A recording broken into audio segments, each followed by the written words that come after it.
SCP-538, Object Class Euclid. SCP-538 appears to be animate shadows of an unknown species of spiders. SCP-538 appears to feed off of the shadows of other living objects and will move to the nearest shadow cast by a living organism. To feed, SCP-538 does no more than attach itself to the shadow of its host in such a manner that its own shadow is not obscured. Through this manner, a single specimen of SCP-538 can grow up to approximately 15 square centimeters in size. Feeding after this point appears to simply maintain this size.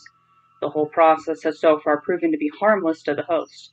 While a specimen can attach itself to an inanimate object to feed, it will slowly atrophy and decrease in size over time. Only when connected to the shadow of a living organism can SCP-538 thrive. SCP-538 has shown itself capable of going short distances through open, well-lit areas, such as to reach a nearby host or to escape a source of agitation. However, it will rapidly decrease in size at a rate of nearly 2 square centimeters per second for the length of time it is not attached to a shadow. Should a specimen be stranded out in the open long enough, it will eventually decrease to nothing, at which point it can be considered deceased. Top land speed has been observed at approximately 1 meter per second when at maximum size. SCP-538 has shown itself to be capable of slipping through cracks greater than 3 millimeters in height. Spaces less than this distance appear impassable. While generally benign, SCP-538 can and will attack its host if frightened. Frightening SCP-538 generally involves a rapid movement by its host, at which point it will bite the organism's shadow before attempting to flee. Bite must occur on bare skin to cause effects. Clothing material consisting of cotton or anything sturdier will provide sufficient protection. Upon being bitten, an individual will go through 5 different stages within the space of an hour. Note that bitten individuals may attempt to hide their condition. Therefore, any individual exhibiting the following symptoms must be contained immediately. Stage 1. Upon agitation, SCP-538 will bite the shadow of its aggressor. Subject will report pain in relative area bitten on shadow. However, no puncture or wound will appear in this location. Subject will quickly become irritable, snapping at those around him. Stage 2. 10 to 15 minutes after being bitten, subject will begin perspiring heavily, but may report feeling cold. Skin will become red and warm to the touch. Stage 3. 25 to 30 minutes after being bitten, subject will become violent and aggressive, attempting to start conflict with those around him. Speech will be slurred and motor skills may be impaired. Subject will resort to violence, often attacking those closest to him. Stage 4. 40 to 45 minutes after being bitten, subject's skin color will turn pale and paste-colored, and their core temperature will drop between 5 and 8 degrees Celsius. Subject will be apologetic to those around him and may cite that he was not feeling well.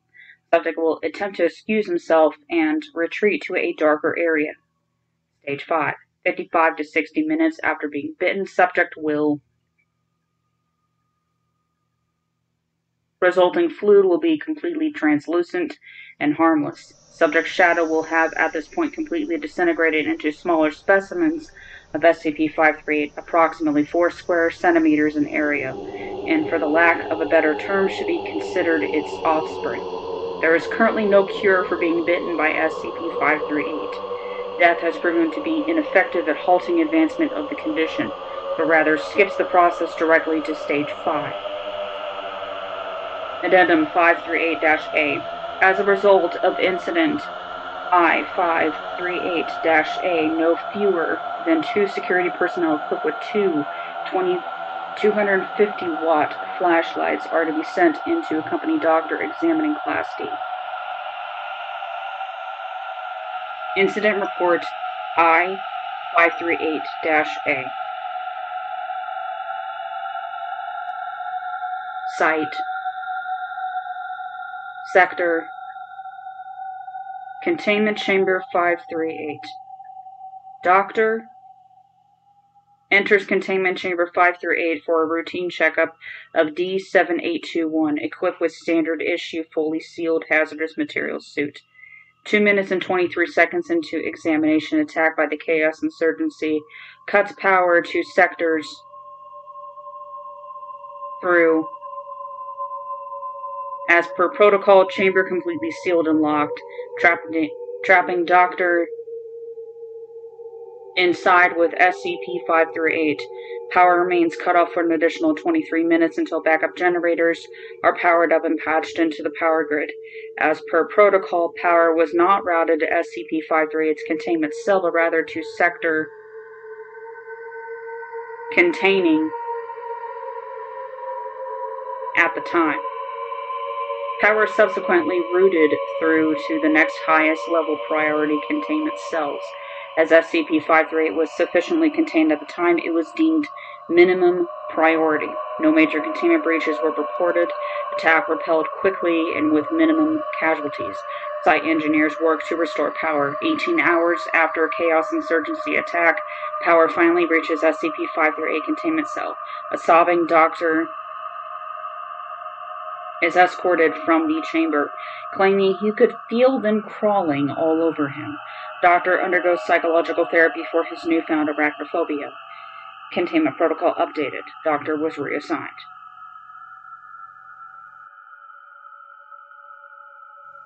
Special containment procedures. All instances of SCP-538 are to be contained within a flush white 15 by 15 by 3 meter room with no fewer than 4 overhead 200-watt lights. These lights are to be centered above a 1 by 2 by 0.5 meter block table stationed in the center of the containment area and shining at all times. 1. Class D personnel in a chemically induced coma is to be kept medically stable upon the table and will serve as the feed source for all specimens of SCP-538. No source of shade should be present in the room other than that provided by the Class D. If at any point a light in SCP-538's containment area burns out, a crew of 2 security personnel are to be sent in through an adjacent airlock. Personnel are to be equipped with sealed hazardous material suits, complete with independent oxygen tanks, and advised to move slowly and deliberately in order to avoid agitating SCP-538. They are to replace the burnt-out bulb, and upon completion of their task are to return to the airlock. Once personnel are isolated within an airlock, they are to be flushed with 300-watt light in order to assure no instances of SCP-538 or clinging to their person. If at any time all 4 lights are to go out simultaneously, the chamber is to be sealed along with all observation ports until means of relighting SCP-538's chamber are available. The containment area is to remain on lockdown. If at any time personnel are bitten by SCP-538, the infected individual must be placed within SCP-538's chamber as soon as possible. Failure to do so could result in massive breach of containment and will result in termination of the responsible individual. Note: security personnel are to be periodically screened for any unusual phobias. Any personnel found to exhibit any degree of arachnophobia is to be reassigned.